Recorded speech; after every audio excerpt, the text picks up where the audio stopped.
Bismillahirrahmanirrahim. Assalamualaikum warahmatullahi wabarakatuh.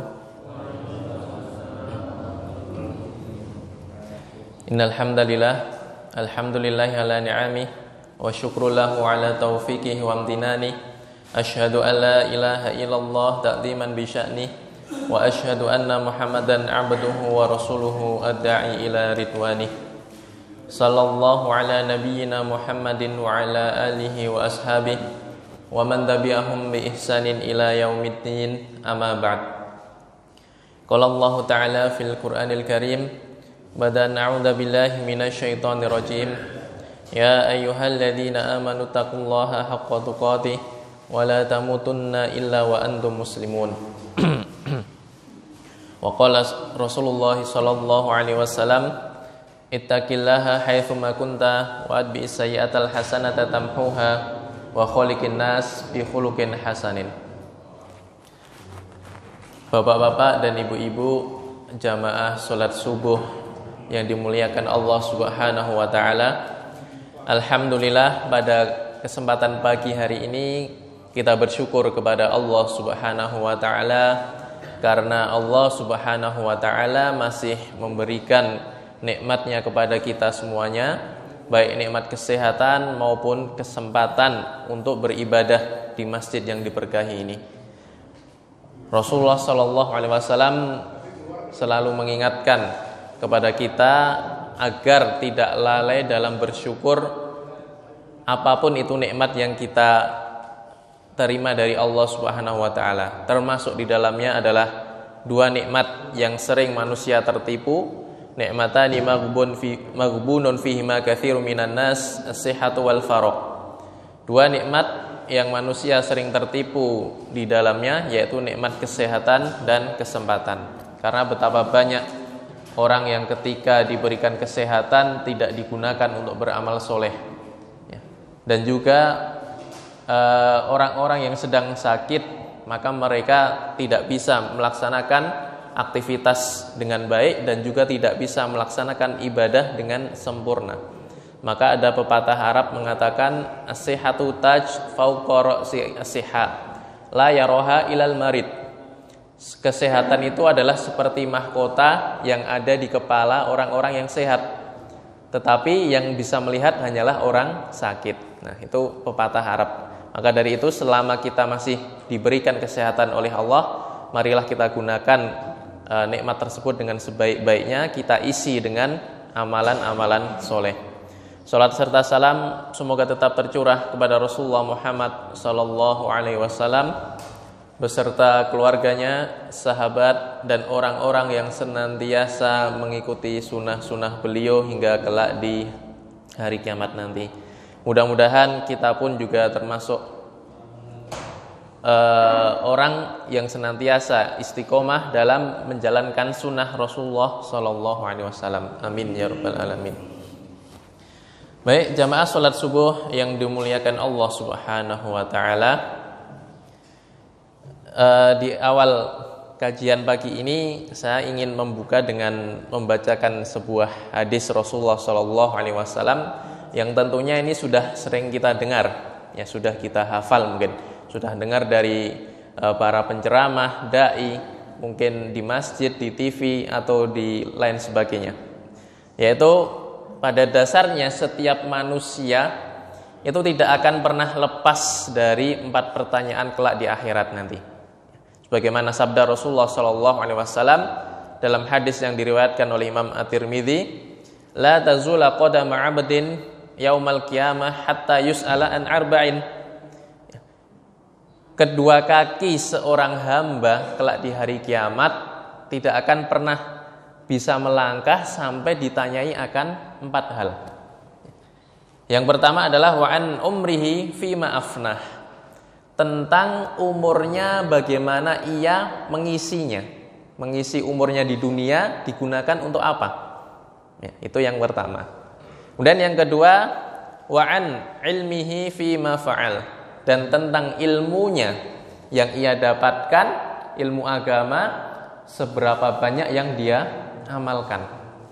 Nah, itu yang kedua. Jadi umur, kemudian ilmu itu ternyata nanti di akhirat setiap orang akan mempertanggungjawabkannya. Diisi dengan apa umurnya, ya, masa mudanya diisi dengan apa, ataupun ketika sudah usia senja itu diisi dengan apa, kemudian ilmu yang sudah ia dapatkan diamalkan atau tidak. Kemudian yang ketiga adalah wa an malihi min aina iktasabahu wa kaifa anfaqahu, yaitu tentang hartanya, bagaimana ia mendapatkannya, dengan jalan apa ia mendapatkannya, apakah dengan jalan yang halal atau jalan yang haram. Kemudian wa kaifa anfaqahu, begitu juga bagaimana ia menggunakan hartanya, bagaimana ia membelanjakan hartanya tersebut, apakah dibelanjakan pada kebaikan-kebaikan di jalan Allah, sedekah dan infak dan lain sebagainya, atau justru malah hanya untuk memenuhi kesenangan dunianya. Dan amanah, termasuk amanah yang harus dijaga oleh seseorang adalah amanah harta. Kenapa? Karena memang banyak orang yang tidak bisa menjaga amanah tersebut. Jadi bisa jadi harta yang melimpah itu justru malah ujian yang berbalut dengan kenikmatan. Ya. Jadi tergantung nih yang diberikan ujian oleh Allah berupa kelimpahan harta, apakah dia berhasil melewati ujian tersebut atau tidak. Ya. Maka itu semuanya akan dipertanggungjawabkan di akhirat nanti. Kemudian yang terakhir adalah wa an jismihi fima ablah, dan tentang jasadnya atau tubuhnya, ya, ia gunakan untuk apa ketika sudah usang, ya, sudah di usia senja, sudah tua, itu digunakan untuk apa sampai dia meninggal nanti, ya, maka dari lahir sampai meninggal itu akan dimintai pertanggungjawaban, ya, apakah diarahkan kakinya melangkah ke masjid atau malah diarahkan kakinya ke tempat-tempat maksiat. Kemudian tangannya ini digunakan untuk berdoa, mengangkat tangannya ke atas kepada Allah untuk bersedekah, atau malah digunakan untuk hal-hal lain yang berbau dosa. Maka itulah 4 hal yang seorang hamba semuanya tidak akan lepas dari pertanyaan ini ketika di akhirat nanti. Nah, maka kalau kita lihat sekarang, ya bapak-bapak dan ibu-ibu yang dirahmati Allah SWT, banyak sekali fenomena hijrah, ya, di kalangan kaum muslimin saat ini. Ya, maksudnya hijrah itu seperti apa? Kalau hijrahnya dulu Rasulullah dan para sahabat, ya pindah dari Makkah ke Madinah, karena di Makkah ketika itu sangat berat sekali gangguan dari orang-orang musyrik. Tetapi fenomena hijrah sekarang itu seperti apa? Yaitu adalah mereka yang dulunya tercebur dalam lembah kemaksiatan, mereka mencoba keluar dari kubangan kemaksiatan tersebut, ya, lalu ingin menjadi insan yang lebih taat beragama, yaitu lebih bertakwa kepada Allah Subhanahu wa taala. Ya. Begitu juga ada orang yang, mohon maaf, ya, sebelumnya itu bekerja atau memperoleh harta, memperoleh ma'isyah itu mungkin dari pekerjaan-pekerjaan yang diharamkan oleh Allah Subhanahu wa taala, lalu ia sadar dan ingin mencoba meninggalkan pekerjaannya tersebut, berpindah kepada pekerjaan yang lebih halal dan diberkahi oleh Allah Subhanahu wa taala. Dan bahkan saat ini banyak sekali komunitas-komunitas hijrah di situ. Ya, ini baik, fenomena yang sangat positif. Ya, di situ nanti ada pembimbingnya yang akan mengarahkan, kemudian ada pembimbingnya yang memantau jangan sampai ini orang yang sudah hijrah nanti jangan sampai kembali ke masa lalunya. Nah, maka ini harus kita dukung hal-hal seperti ini. Dan yang terpenting, ya, dari seseorang yang berhijrah tadi, ya, dari yang haram ke yang halal, dari kemaksiatan menuju ketaatan, itu adalah yang terpenting niat dari hijrahnya seseorang itu apa? Karena akhirat, ya, karena agar aku nanti selamat di akhirat. Tadi 4 hal tadi, ya, itu harus menjadi motivasi utama seseorang yang ingin berhijrah dari keburukan menuju kebaikan. Ya. Tetapi bapak-bapak dan ibu-ibu yang dirahmati Allah SWT, terkadang ada di antara kaum muslimin yang tadi mencoba hijrah, tetapi motivasinya itu bukan motivasi akhirat. Nah, apa motivasinya? Ingin mendapatkan keuntungan materi yang lebih banyak. Ya. Dia menganggapnya, dengan berhijrah nih pasti aku akan menjadi semakin kaya. Ya. Duitku akan menjadi semakin banyak. Ya. Kemudian ia anggap, hijrah itu menguntungkan. Maksudnya untung dunia itu tadi. Bisnisku akan semakin melejit karena aku semakin taat. Jadi beribadah, tetapi motivasinya untuk mendapatkan kesenangan dunia tadi. Ya. Maka apa yang terjadi? Ya, ternyata setelah dia berhijrah misalnya, qadarullah subhanahu wa ta'ala, Allah subhanahu wa ta'ala menakdirkan ternyata hartanya lebih sedikit dibandingkan dengan masa lalunya, dibandingkan dengan pekerjaannya dulu yang haram misalnya. Maka ia akan merasa kecewa. Katanya kalau hijrah itu keadaan akan semakin membaik. Kok malah sekarang ekonomiku semakin seperti ini? Karena motivasinya hanya duniawi tadi. Sehingga apa? Ternyata hijrah itu nggak menguntungkan. Ya sudahlah, aku akan balik lagi ke masa lalu. Nah, ini ada, bahkan bisa dikatakan mungkin banyak hal seperti ini. Kenapa? Karena itu tadi motivasinya dalam dia berislam secara kafah, secara sempurna, berusaha memperbaiki ketaatannya bukan karena Allah SWT, bukan untuk selamat di akhirat, tetapi untuk mengejar hawa nafsunya itu tadi. Nah, maka sesuai tema kita pagi hari ini, orang-orang yang seperti ini Allah mensifati mereka seperti orang yang beriman di pinggiran. Nah, maksudnya apa itu? Beriman di pinggiran. Maka dalam Quran surat Al-Hajj ayat 11 Allah Subhanahu wa taala berfirman, A'udzu billahi minasyaitonir rajim. Wa minan nasi may ya'budullaha 'ala harfin.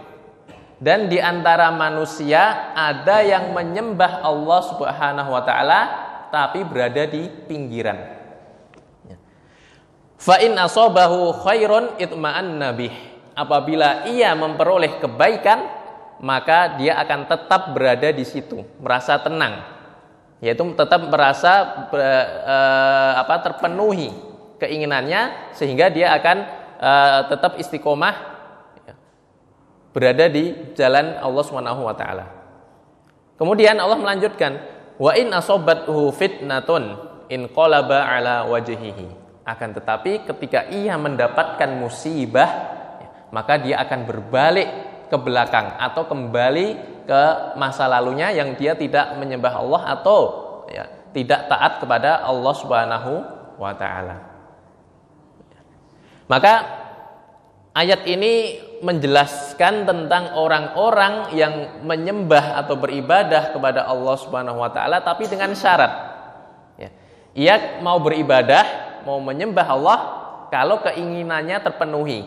Jadi kayak memaksa Allah harus aku mau ibadah, mau menyembah, mau taat, asalkan keinginanku yang ini terpenuhi. Kalau keinginannya akhirat sih nggak apa-apa, mudah-mudahan selamat dari neraka, masuk surga itu masih mending. Tapi hanya sekedar keinginan nafsu duniawi saja.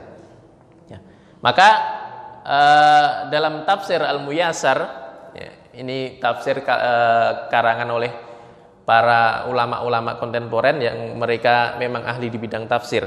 Maka dijelaskan, orang seperti ini menyembah Allah dengan penuh kebimbangan atau kebingungan, seperti orang yang berdiri di tepi gunung atau tembok tanpa mempunyai pegangan.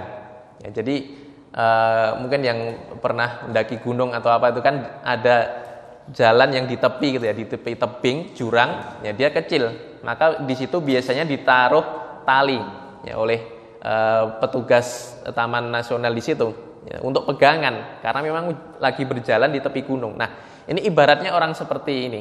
Dia berjalan di tepi gunung, tetapi nggak ada pegangan. Sehingga apa? Ia mengikat keimanannya dengan urusan duniawi. Ia mengikat urusan keimanannya dengan urusan duniawi. Maka dijelaskan juga, jika ia hidup dalam kondisi sehat dan lapang, ia akan meneruskan ibadahnya. Sebaliknya, jika ia mendapatkan ujian atau sesuatu yang kurang menyenangkan bagi hatinya, maka ia akan menisbatkan keburukan ini ya sumbernya dari agama. Ya, gara-gara aku beragama nih, ya jadi gini nih hidupku. Ya, kalau mendapatkan musibah. Nah, lalu ia akan berbalik seperti orang membalikkan wajahnya ke belakang, maksudnya kembali kepada kekufuran. Kemudian Dr. Wahbah Zuhaili juga dalam kitab tafsirnya Tafsir Al-Munir itu dijelaskan juga. Ya. Maka orang seperti ini adalah sama, ya, orang yang menyembah Allah tetapi masih ragu-ragu. Seperti dia itu berada di tepian agama, bukan pada pusat jantung agama. Ya. Maka orang seperti ini seperti di pinggir jurang atau seperti pasukan perang yang dia memilih berada di belakang.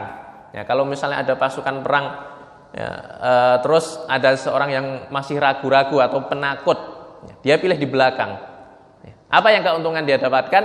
Wah, ini kayaknya mau kalah nih, udah aku bisa lari duluan, aku bisa selamat dari kematian.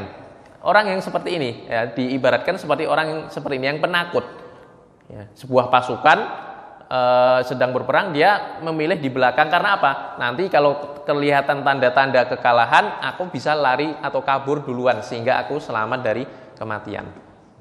Nah, ini Allah SWT mengibaratkan orang yang seperti tadi. Yaitu orang ini masih goyang imannya, masih mengambang dan belum teguh hatinya, belum yakin kepada agamanya dan belum mau beribadah dengan ikhlas dan sungguh-sungguh. Nah, Bapak-bapak dan ibu-ibu yang dirahmati Allah SWT, kalau kita lihat sababun nuzul atau sebab turunnya ayat ini, ayat 11 dari Quran surat Al-Hajj, sebagaimana dalam hadis yang diriwayatkan oleh Ibnu Abbas radhiyallahu anhu, kana ar-rajulu yaqdumul madinata fayaslam, yaitu ada seorang laki-laki pada masa lalu yang datang ke kota Madinah kemudian dia masuk Islam. Fa in waladat imra'atuhu hulaman wa nutijat khailuhu qala hadza dinun shalih. Dia berkata, kalau nanti aku punya anak laki-laki, istriku melahirkan anak laki-laki, kemudian kudaku semakin beranak pinak, maka dia akan berkata, oh ternyata agama ini adalah agama yang baik. Wa in lam talid imra'atuhu waladan dzakaron wa lam tunjat alaihi khailuhu qala hadza dinusu. Akan tetapi ketika istriku tidak melahirkan anak laki-laki dan kudaku tidak semakin beranak pinak, dia akan mengatakan ini agama yang sangat jelek. Ya, agama yang sangat buruk. Fa anzalallahu wa minan nasi ma ya'budullaha ala harfin. Maka Allah pun menurunkan ayat tadi. Di antara manusia ada yang menyembah Allah SWT tetapi berada di pinggiran. Ya, ini sebab turunnya ayat. Kemudian dalam riwayat lain Ibnu Mas'ud radhiyallahu anhu juga meriwayatkan, aslama rajulun minal yahud. Ada seorang Yahudi yang dia akhirnya masuk Islam ketika itu. Fadhahaba basaruhu wa maluhu wa waladuhu. Lalu setelah dia masuk Islam ternyata dia kehilangan penglihatannya. Kemudian dia juga kehilangan hartanya.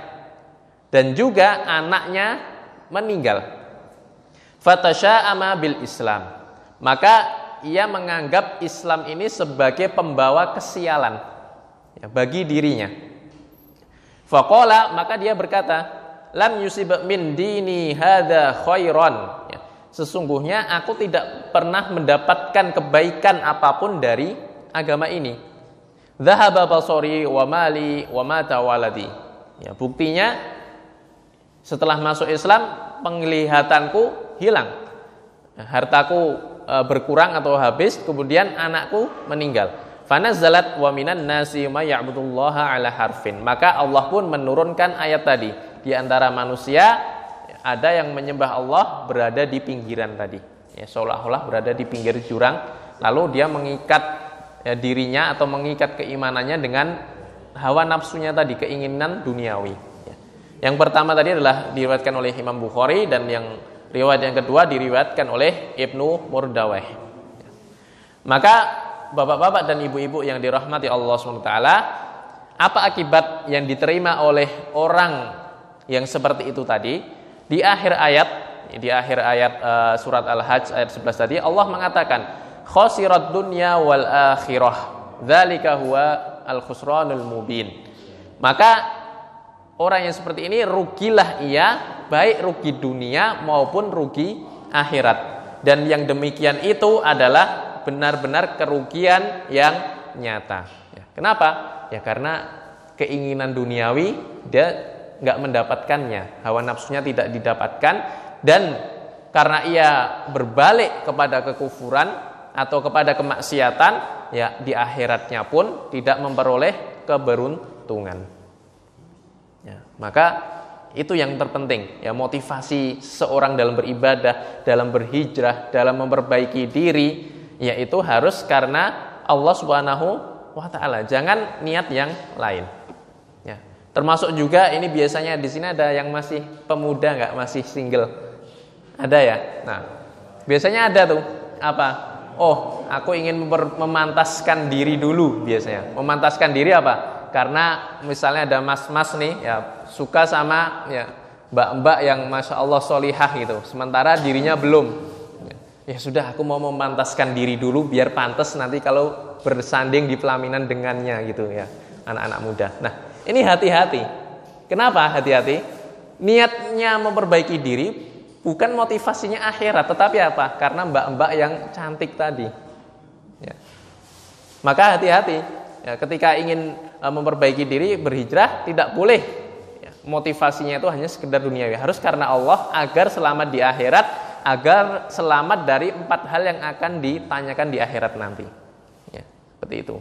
Nah, maka Imam Al-Qurtubi dalam tafsirnya, juga Imam Ibnu Katsir dalam kitab tafsirnya masing-masing, ya itu sepakat mengatakan orang yang seperti ini tergolong menjadi orang-orang munafik yang akan merugi di dunia dan akhirat kalau sampai kembali lagi ke kemaksiatan tadi. Ya. Dan orang munafik yang benar-benar munafik ya sebenarnya dia tidak suka dengan Islam tapi pura-pura menjadi Islam. Ini terjadi di zaman Rasulullah SAW dahulu. Ya, pentolannya adalah Abdullah bin Ubay bin Salul. Kalau benar-benar sampai seperti itu apa ancamannya oleh Allah? Innal munafikina fidarkil asfali minan nar. Sesungguhnya orang munafik itu berada di neraka yang paling bawah. Ya, ini kalau nifaknya benar-benar nifak hati ya, parah. Ya. Bukan hanya sekedar sifat-sifatnya saja, tapi benar-benar hatinya ini sudah nifak. Ya. Maka ya kita berdoa kepada Allah SWT, mudah-mudahan kita semuanya bisa selamat dari sifat-sifat itu tadi. Kemudian dalam hal bermuamalah atau berinteraksi sosial, ya, ini juga ada efeknya. Ya. Ada contoh kasus lain yang sama, yaitu apa? Seorang yang mempunyai wewenang untuk menegakkan kebenaran atau keadilan. Ya. Apa yang ia lakukan? Jika dalam menegakkan kebenaran dan keadilan itu menguntungkan dirinya, maka ia mau melakukannya. Tetapi ketika hal tersebut tidak memberikan keuntungan pada dirinya, tidak membuat dirinya populer, tidak membuat dirinya naik daun, ya, ia tidak akan peduli, tidak mau membantu sesamanya, walaupun yang lain itu merasa kesulitan. Nah, maka orang-orang seperti ini sama, ya, beramal tetapi motivasinya bukan motivasi akhirat, tetapi hanya hawa nafsu duniawinya saja. Maka Rasulullah SAW pun pernah menggambarkan orang seperti ini dalam sebuah hadis yang diriwayatkan oleh Abu Hurairah radhiyallahu anhu. Rasulullah SAW bersabda, "Ta'isa Abdul Dinar, wa ta'isa Abdul Dirham, wa Abdul Qatifah, wa Abdul Khamisah. In u'tiya radiya, wa in lam yu'ta lam yafi." Artinya adalah sungguh celaka dan binasa, yaitu budak dinar, ya, yang diperbudak oleh dinar. Dinar itu mata uang emas. Dan juga sungguh celaka Abdul Dirham, ya, budaknya dirham. Wa Abdul Qatifah, yaitu budaknya sutra. Sutra ini kan identik dengan pakaian yang mahal. Wa abdul khamisah, dan juga budaknya khamisah, yaitu pakaian yang terbuat dari kain beludru. In u'tiya radiya wa in lam yu'ta lam yafi. Ketika ia diberi, ya diberikan itu tadi, 4 tadi, dirham, dinar, dirham, sutra, beludru, radiya, maka dia akan ridho. Ya, ridho kepada Allah. Oh, aku diberikan harta nih, berarti aku ridho kepada Allah. Wa in lam yu'ta, tetapi kalau tidak diberikan oleh Allah 4 hal tadi, maka apa? Dia tidak akan taat kepada Allah dan Rasulnya. Maka kata Rasulullah tadi apa? Ta'isa, yaitu sungguh celaka dan binasa orang yang seperti ini. Nah, maka penjelasan hadisnya adalah penyebutan harta, dinar, dirham, sutra, beludru itu hanyalah contoh atau permisalan. Namun maknanya bisa lebih luas. Ya, maknanya bisa lebih luas, mencakup segala hal yang membuat diri seseorang menjadi senang. Ya, dia pengen mendapatkan kesenangan duniawi apapun itu bentuknya. Kalau Allah berikan, dia akan ridho. Ridho maksudnya ya akan taat. Tetapi kalau tidak diberikan oleh Allah itu tadi, maka apa yang terjadi? Dia akan kembali kepada kekufuran tadi. Nah, maka Rasulullah SAW pun ya dalam hadis bab niat, ya di hadis Arba'in An-Nawawi, bab pertama yaitu bab niat, Rasulullah sudah jelas mengatakan di situ. Beliau bersabda, innamal a'malu binniyat. Ya, sesungguhnya amalan itu tergantung niatnya. Nah, kemudian di akhir hadis Rasulullah mengatakan ya dengan jelas, faman kana hijratuhu ilallahi wa rasulihi fahijratuhu ilallahi wa rasulihi.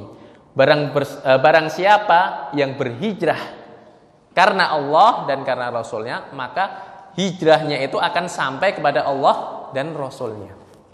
Ya. Faman kanat hijratuhu lidunya yusibuha aw imra'atin yankihuha fahijratuhu ila ma hajara ilaih.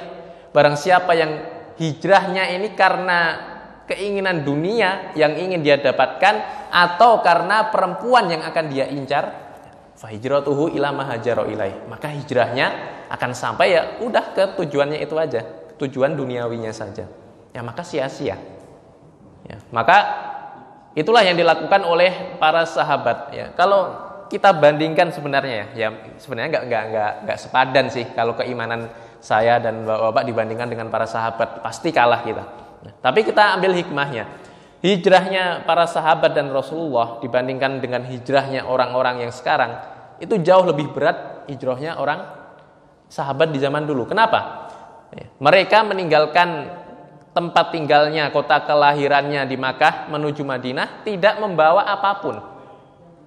Ya, tidak membawa apapun. Hartanya ditinggal. Bahkan kadang kalau anak istrinya belum memungkinkan untuk dibawa ditinggal, atau mungkin anak istrinya atau suaminya masih kafir, ya sudah ditinggal ya, sehingga seolah-olah kehilangan semuanya ya, menuju Madinah tidak hanya membawa badan saja. Nah ini jauh lebih berat, mereka kehilangan harta, bahkan keluarga dan lain sebagainya ya. Nah tetapi kalau orang sekarang yang mereka misalnya dulu terbiasa dengan kemaksiatan, kemudian dia mencoba untuk menjadi insan yang lebih taat, ya bisa jadi mungkin pekerjaannya masih ada.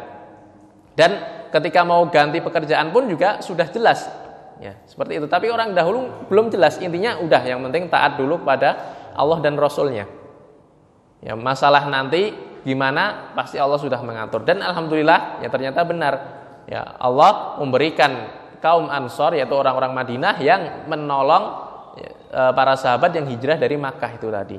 Ada yang diberikan misalnya rumah, harta dan lain sebagainya. Termasuk Abdurrahman bin Auf itu kan ditawari ya, harta, kemudian bahkan ditawari istri. Ya, kalau memang nggak ada istri ditawari. Tapi apa yang diminta oleh Abdurrahman bin Auf? Ya tunjukkan aku pasar. Ya, sehingga beliau pebisnis yang handal dan menjadi sahabat yang kaya raya seperti itu. Nah, itulah motivasi hijrah. Ya. Maka jangan sampai ketika seseorang berislam, mau beribadah kepada Allah, mau menjadi insan taat, ya, ketika setelah dia taat mendapatkan musibah atau ujian dari Allah, kemudian langsung dia berbalik ke belakang, ini jangan sampai. Tapi apa? Ya, seorang muslim ya harus bersabar. Ya apalagi dulunya dia gemar bermaksiat. Ya, kemudian berhijrah. Kok misalnya langsung masuk surga itu kan enak banget. Pasti ya akan ada ujian. Ujiannya ya itu tadi. Ya dulunya kamu terbiasa dengan kesenangan duniawi, nah sekarang diuji nih. Ya, ternyata dunianya sempit misalnya bahasanya gitu kan. Nah, ini ujian apakah mampu bersabar atau tidak. Maka Rasulullah pun mengatakan ajaban li amrin mukmin. Sungguh menakjubkan kondisi seorang mukmin. Ya. Yaitu apa? In asobathu syakara. Kalau mendapatkan kelapangan kenikmatan dia akan bersyukur. Wa in asobathu dhara sabara. Dan ketika ia mendapatkan musibah maka ia akan bersabar ya. Fakana khairan lahu, maka sabar dan syukur ini adalah baik baginya. Dan Rasulullah SAW juga sudah mengajarkan kepada kita bagaimana ketika tertimpa musibah, yaitu dengan mengucapkan innalillahi wa inna ilaihi rajiun. Ini musibah secara umum, bukan hanya musibah untuk orang yang meninggal. Ya, kemudian kata Rasulullah apa? Mengucapkan doa Allahumma ajirni fi musibati wa khlufli khairan minha. Ya Allah, berilah aku ganjaran atau pahala dari musibah yang aku terima ini dan gantilah dengan yang lebih baik. Nah, hadis ini Bapak-bapak dan Ibu-ibu tentang doa ini diriwayatkan oleh Ummu Salamah. Ummu Salamah ceritanya ketika itu dia kehilangan suaminya. Ya, suaminya meninggal, maka ia sangat merasa sedih sekali. Maka Rasulullah SAW pun mengajarkan doa itu tadi. Maka dipraktekkan ini langsung oleh Ummu Salamah. Yaitu Allahumma ajirni fi musibati, ya Allah berilah aku ganjaran pahala dari musibahku ini. Wa khlufli khairan minha, dan gantilah dengan yang lebih baik. Maka apa kata Ummu Salamah? Aku mendapatkan ganti suami yang jauh lebih baik. Siapa? Rasulullah SAW. Akhirnya malah dinikahi Rasulullah SAW yang ya, pasti Rasulullah itu jauh lebih baik dibanding dengan suaminya yang sebelumnya. Nah, itulah kalau mental seorang mukmin sudah yakin kepada Allah SWT, ya, kemudian dilanjutkan dengan keistiqomahan dalam menjalankan din, maka insya Allah ada jalan keluar dari permasalahannya. Allah SWT berfirman, "Wa may yattaqillaha yaj'al lahu makhraja." Ya, barang siapa yang bertakwa kepada Allah, Allah akan berikan jalan keluar dari permasalahannya. Wa yarzuqhu min haitsu la yahtasib. Bahkan Allah akan memberikan rezeki dari arah yang tidak terduga-duga. Wallahu a'lam bishawab. Ya, demikian yang dapat saya sampaikan. Mudah-mudahan kita semua yang ada di sini selalu diberikan keistiqomahan oleh Allah SWT dalam menjalankan din ini dan diberikan keikhlasan dalam beribadah kepada Allah sehingga ibadah kita semuanya diterima oleh Allah dan kita bisa selamat dari 4 hal yang ditanyakan di akhirat nanti. Amin ya rabbal alamin. Cukup ada sesi tanya jawab? Oh, baik.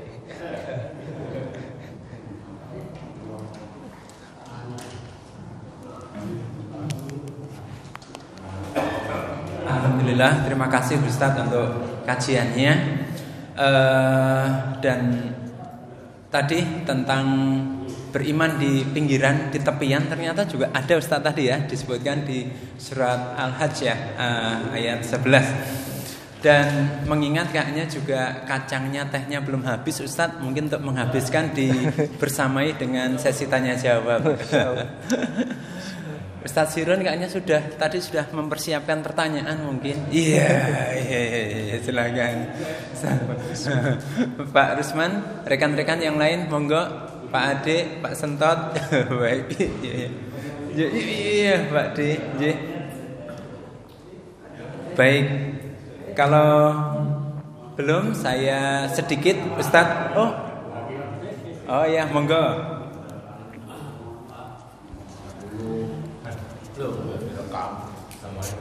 Tes, halo. Assalamualaikum warahmatullahi wabarakatuh. Waalaikumsalam warahmatullahi wabarakatuh. Ini Pak Ustadz, saya mau tanyakan masalah hijrah tadi itu. Jadi kalau orang hijrah itu berarti keluarga ditinggal kok gimana Pak Ustadz? Terus dia ini apa kalau udah hijrah itu udah nggak balik lagi ke keluarga apa gimana gitu? Cukup? Ya itu aja Pak Ustadz.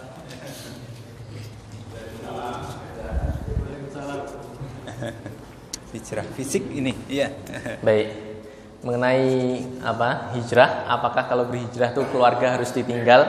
Ya misalnya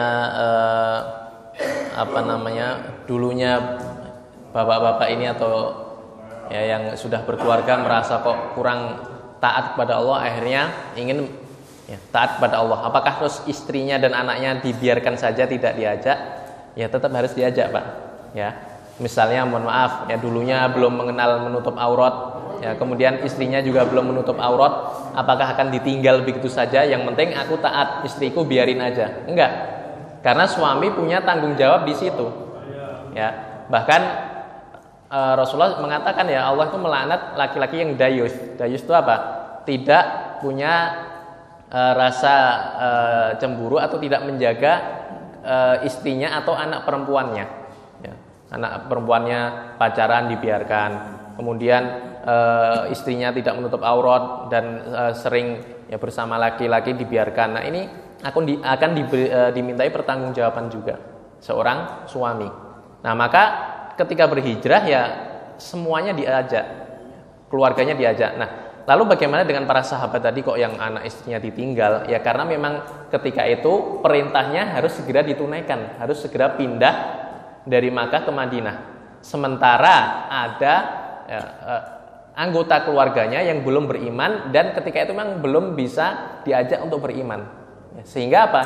Ya sudah ditinggal. Ya, ditinggal. Berbeda dengan hijrah sekarang.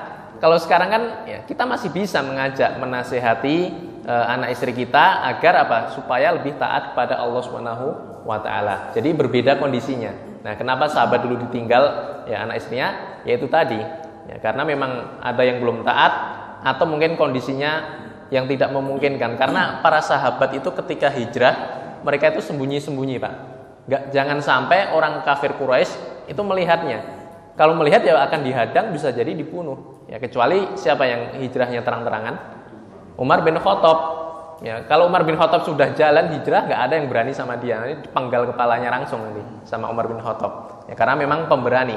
Sementara sahabat yang lain harus sembunyi-sembunyi. Nah, maka kondisi-kondisi itulah ya yang menyebabkan akhirnya anak istrinya mungkin ditinggal dan lain sebagainya. Tapi kalau sekarang ya bukan berarti kita baik sendiri, hijrah sendiri, kemudian anak istri kita ditinggal, enggak. Bahkan Allah mengatakan ku anfusakum wa ahlikum naro, selamatkanlah dirimu dan ahlimu, keluargamu dari api neraka. Jadi tetap diajak Pak dalam berhijrah. Wallahu a'lam bishawab.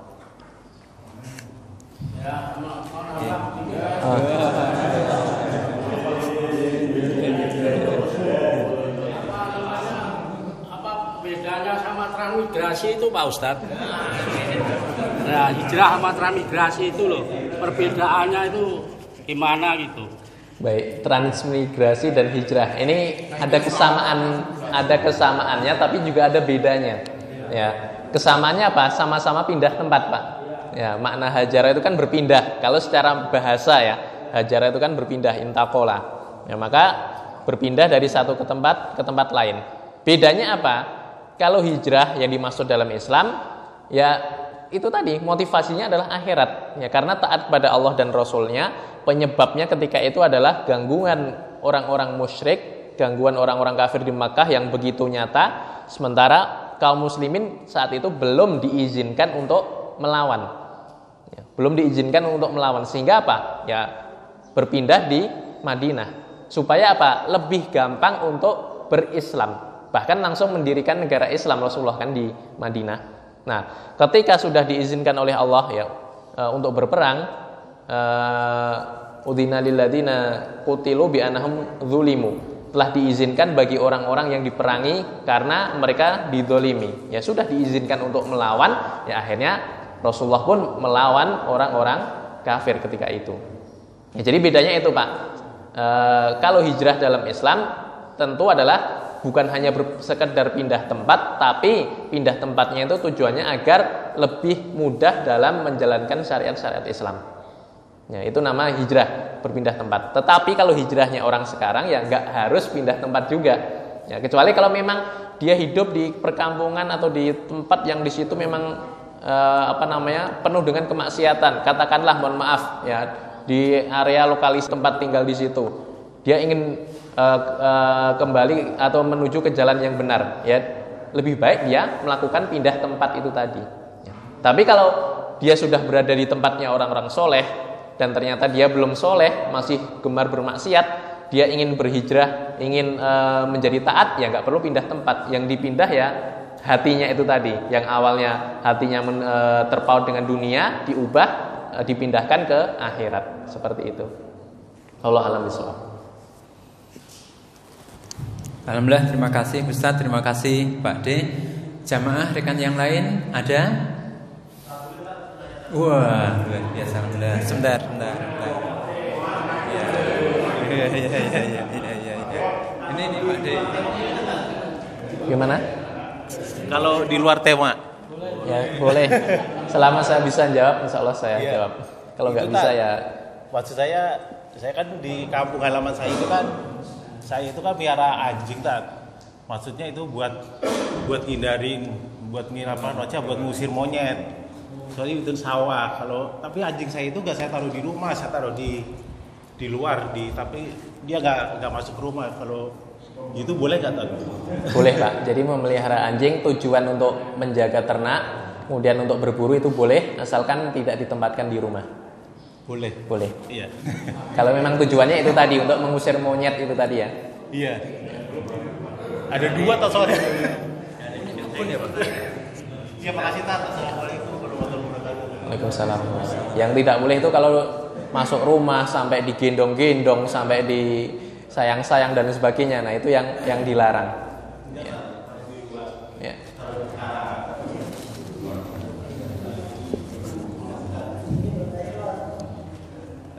Dua tadi Pak, alhamdulillah. Berarti Pak Ade punya kebun ya? Alhamdulillah. Iya. Maaf. Luas, alhamdulillah. Tuan tanah di Jawa.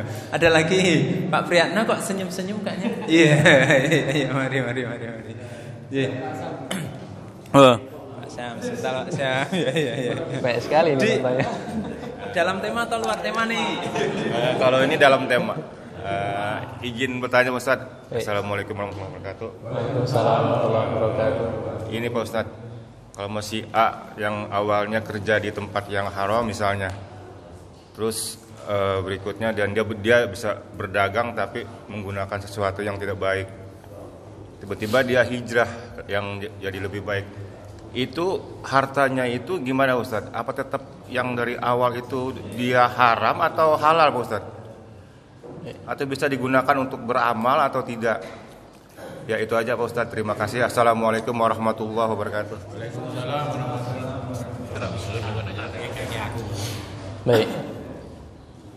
Allah SWT berfirman dalam Quran surat Al-Baqarah 275. Ya intinya, wa ahlallahu al-bai'a wa harrama riba. Allah menghalalkan jual beli dan mengharamkan riba. Ya. Kemudian faman ja'ahu mau'izatun mir rabbih fantaha falahu ma salaf. Yang artinya adalah barang siapa yang datang peringatan dari Rabb-nya, kemudian dia berhenti dari melakukan transaksi yang haram tadi, falahu masalaf, maka harta yang dia peroleh di masa lalu yaitu untuknya, baginya. Artinya apa? Hartanya yang dulu didapatkan dengan cara yang haram karena ketidaktahuan dia tentang agama, sehingga saat ini dia sudah berhijrah, taubat menuju pekerjaan yang halal, maka hartanya ya sudah pakai saja. Falahu masalah, maka hartanya yang dulu nggak apa-apa dipakai seperti itu, tapi harus berhenti dari pekerjaannya yang dulu itu. Maka nggak apa-apa Pak, hartanya yang dulu nggak perlu ya disebar-sebar, dibuang di jalan biar ngambil orang, nggak perlu. Ya kalau mau disedekahkan untuk beramal gimana ya, lebih baik ya, mungkin lebih baik digunakan untuk beramal, kemudian memulai pekerjaan yang halal. Wallahu a'lam bishawab. Assalamualaikum warahmatullahi wabarakatuh. Waalaikumsalam warahmatullahi wabarakatuh. Saya mau tanya masalah hijrah nih Tat ya. Ada temen lah ya Tat ya.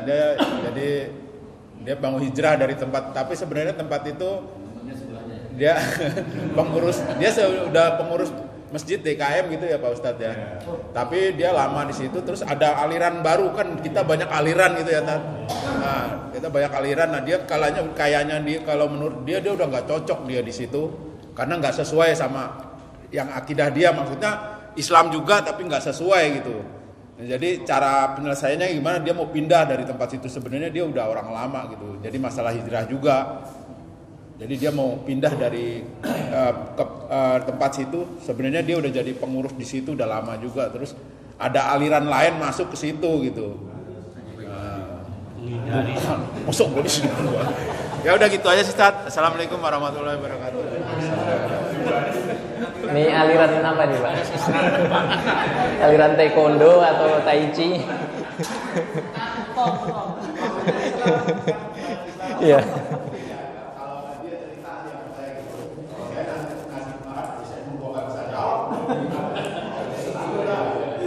Kalau dibilang saya pun sebenarnya nggak bisa jawab, Pak. Karena apa ya? Saya kan nggak tahu ya kondisi Islamnya yang di masjid itu seperti apa, kemudian pemahaman baru yang ia anut seperti apa. Kalau saya tahu, nah baru saya bisa menyimpulkan ini kata Bapak aliran baru dan sebagainya, ini aliran apa? Atau mungkin sebenarnya sudah ajarannya sudah ada lama, cuman banyak yang belum tahu dan baru tahu. Nah misalnya kan saya nggak tahu. Ya. Jadi intinya kalau misalnya ya wallahu alam ya, kalau memang dia mendapatkan aliran ternyata alirannya sesat misalnya ya alirannya sesat ya sudah, ya itu urusan dia. Tetapi kalau ternyata wallahu alam mungkin ya ketika dia menjadi DKM di situ ternyata masih ada beberapa hal yang kurang sempurna ya dalam syariat di situ, di masjid situ, kemudian dia merasa sepertinya kok ini yang lebih benar ya, karena kan kadang masih ada kesalahan juga gitu. Nah, lalu dia ingin pergi dari situ. Ya, kalau wallahu alam ya. Kalau menurut saya kalau memang peribadatannya ini belum benar ya di masjid itu, ya dia harusnya membenarkan. Ya jangan pergi harusnya. Ya. Ya. Oh.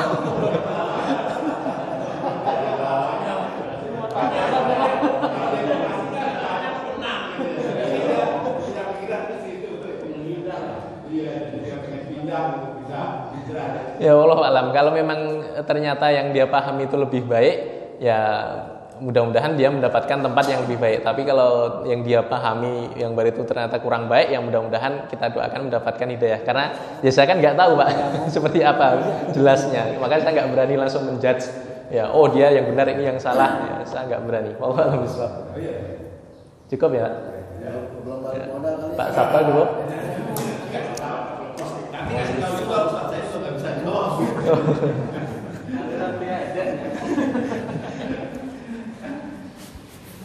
Assalamualaikum Ustaz. Waalaikumsalam. Ya, senyum-senyum tapi ini juga nih. Ini masalah tadi hijrah. Hijrah itu kan kita seolah-olah membersihkan diri lah ya kan. Tapi di sini mending benar ini. Biasa aja. Jadi ini tadi ada bahasa riba. Misalnya orang hijrah tapi dia ada hutang. Hutang tersebut ada ininya ribanya tersebut hutang. Itu dia untuk riba yang tadi, masalah hutang tadi, misalnya dia belum beres dengan ribanya tadi, belum diselesaikan, itu nantinya gimana Pak Ustadz? Apakah harus dibersihkan atau dengan cara lain atau seperti apa? Baik, wallahu a'lam bishawab. Itu saya pernah berdiskusi dengan salah seorang ketua ini Pak, ada komunitas Bantai Riba namanya. Itu komunitas ini isinya orang-orang yang dulunya memang terjebak di riba, ingin taubat, kemudian membuat komunitas ya untuk sebagai penguat biar nggak goyah lagi tadi. Wallahu alam, di situ dia mempunyai lembaga hukum dan lain sebagainya yang ketika itu katanya sih bisa membantu para anggotanya yang masih terjebak hutang riba tadi. Membantunya gimana ya, dengan wallahu alam melobi ke bank atau ke lembaga keuangan yang diutangi tadi agar membayar hutangnya itu hanya bisa pokoknya saja, sementara bunganya itu tidak sampai dibayarkan. Wallahu alam, saya kurang jelas bagaimana sistemnya dan lain sebagainya, cuman pernah ngobrol seperti itu. Nah, lalu bagaimana dengan orang yang sudah terlanjur hutang riba dan lain sebagainya, lalu ingin bertobat gitu ya kepada Allah, ya dia berusaha itu tadi Pak. Ya, berusaha untuk membayar hutangnya karena itu juga wajib, dan berusaha untuk menghindari bunganya itu tadi. Kalau memang ternyata nggak bisa, ya sudah. Ya, wallahu alam, karena dari banknya juga udah meminta dan sebagainya, ya mudah-mudahan sih dimaafkan oleh Allah SWT. Tetapi itu tadi, dia harus berusaha dulu. Salah satunya yaitu tadi, kalau pernah saya berdiskusi dengan itu tadi, komunitasnya ada mereka ya yang bisa membantu, walaupun hasilnya ya wallahu alam, tapi banyak juga yang berhasil, yaitu bernegosiasi dan sebagainya dengan pihak bank atau lembaga keuangan terkait, ya agar yang dibayarkan itu hanya pokoknya saja, tidak ada ribanya, seperti itu. Jadi intinya harus berusaha dulu untuk menghindari itu tadi. Ya kalau ternyata tidak bisa, ya mau nggak mau kan, namanya sudah terlanjur hutang. Dan yang penting setelah itu dia harus benar-benar nggak akan hutang lagi. Ya intinya kan di situ. Dia nggak akan hutang lagi dengan hutangan yang ada ribanya tadi. Kalau yang sudah terlanjur ya sudah, seperti itu. Wallahu a'lam bishawab. Makasih. Ya. Cukup Pak Sabto? Oh cukup? Yang bagian sini belum? Cukup? Maaf. Oh iya, oke. Mungkin satu lagi dari Pak Sabto mungkin. Baik. Oh ya sudah satu. Satu tapi saya sudah menyiapkannya dua. Ya, Ustaz, ringkasnya kira-kira ya mungkin dari ngaji kita menyimak bahwasannya termasuk menghindarikan dari sifat munafik adalah ketika terjaga sholat isya berjamaah dan sholat subuh berjamaah. Ketika seseorang itu punya anak perempuan, kemudian nanti akan didatangi oleh calonnya yaitu cowok, maka seorang yang punya anak perempuan ini mensyaratkan kepada si cowok tadi, yaitu kalau mau dengan anak saya ya sholat isya dan subuhnya berjamaah terjaga begitu. Artinya bisakah itu istilahnya disyaratkan gitu Ustadz untuk sesuatu itu? Yang kedua adalah sebaliknya, seorang yang mendapatkan informasi seperti itu, dia akan berikhtiar. Dia menyadari juga bahwasannya istilahnya tadi ada motivasi dengan si perempuan, tapi juga dia motivasinya juga untuk agar tidak tergolong menjadi munafik. Jadi yang kedua adalah motivasinya itu dua itu Ustadz, bukan hanya untuk wanita, tapi juga agar dia sendiri juga membiasakan the power of habit, kebiasaan terhindar dari munafik. Yang pertama tadi adalah memberi syarat, yang kedua yang menerima tantangan istilahnya, itu juga motivasinya itu nggak cuma satu karena wanita, tapi juga dua lah begitu. Bisakah seperti itu Ustaz? Terima kasih. Pertama menikah dengan syarat, itu kan lebih ke situ Pak, hukum menikah dengan syarat. Ya wallahu alam, para ulama fuqaha yang membolehkan asalkan syaratnya itu tidak melanggar syar'i. Ya, asalkan syaratnya yang diberikan tidak melanggar syar'i, ya tidak apa-apa. Ya, pernah tuh ada bahkan seorang hafidhoh itu dilamar seorang laki-laki. Hafidhohnya ini perempuannya memberikan syarat, nanti kalau aku sudah nikah, tolong beri waktu aku khusus untuk menyendiri. Ternyata untuk apa? Untuk memurojaah atau mengulang hafalannya biar nggak hilang. Ya. Maka syarat seperti ini siap nggak calon laki-laki? Oh iya siap. Nanti akan ada waktu khusus buat kamu untuk kamu menjaga hafalannya. Ya sudah, boleh. Ya termasuk ini tadi dikasih syarat apa tadi? Sholat isya berjamaah. Nah, biar terhindar dari munafik. Maka saya teringat dari sabda Rasulullah SAW, yaitu dalam sebuah hadis riwayat Ahmad, ya riwayat Ahmad itu man shola lillahi arba'ina yauman fi jama'atin yudrikuhu takbir al-ula, barang siapa yang sholat selama 40 hari berjamaah dan dia bisa takbir bersama imam, takbiratul ihram, maka akan terbebas dari dua hal. Yang pertama terbebas dari nar, yaitu neraka, dan terbebas dari kemunafikan. Nah, ini berat atau ringan, Pak? 40 hari jamaah terus, nggak pernah telat, takbirnya bareng terus sama imam. Waktunya diulur gitu ya. Itu. Nah, maka ini akan terbebas dari neraka dan kemunafikan. Nah, maka boleh memberikan syarat tadi. Cuman yang perlu diperhatikan juga, Pak Sabto, kalau memang sebelumnya ini orang ini laki-laki yang melamar tadi nggak pernah jamaah misalnya ya, laki-laki ini nggak pernah jamaah kemudian melamar, ya kalau menurut saya pribadi ya nggak usah dikasih syarat, ya bisa ditolak langsung karena laki-laki ini tidak rajin jamaah di masjid, ya berarti kan buktinya dia bukan lelaki yang baik, ya kalau jarang ke masjid, ya. Tetapi kalau sudah kebiasaan kita lihat dia sering jamaah, sebenarnya nggak perlu dikasih syarat pun dia akan dengan sendirinya, bahkan sebelum mau melamar pun dia sudah rutin, ya jadi pertimbangannya kan kalau laki-laki soleh datang melamar maka terimalah, ya. Tetapi kalau enggak ya itu bisa dipertimbangkan. Itu. Kemudian yang kedua, sholat jamaah di masjid motivasinya dua nih, ya untuk wanita dan untuk akhirat gitu ya, biar terhindar dari munafik ini tadi. Ya wallahu alam ya lebih baik tujuan dari untuk wanitanya tadi dihilangkan. Jadi murni, ya murni karena Allah SWT. Nah nanti ya Allah akan menunjukkan ya, jalannya sendiri. Kalau memang wanitanya ini ya baik untuk dirinya dan memang sudah takdirnya sama dia, ya pasti akan berjodoh. Tapi kalau enggak ya pasti yakin saja Allah akan memberikan yang lain yang lebih cocok dengan dirinya, seperti itu.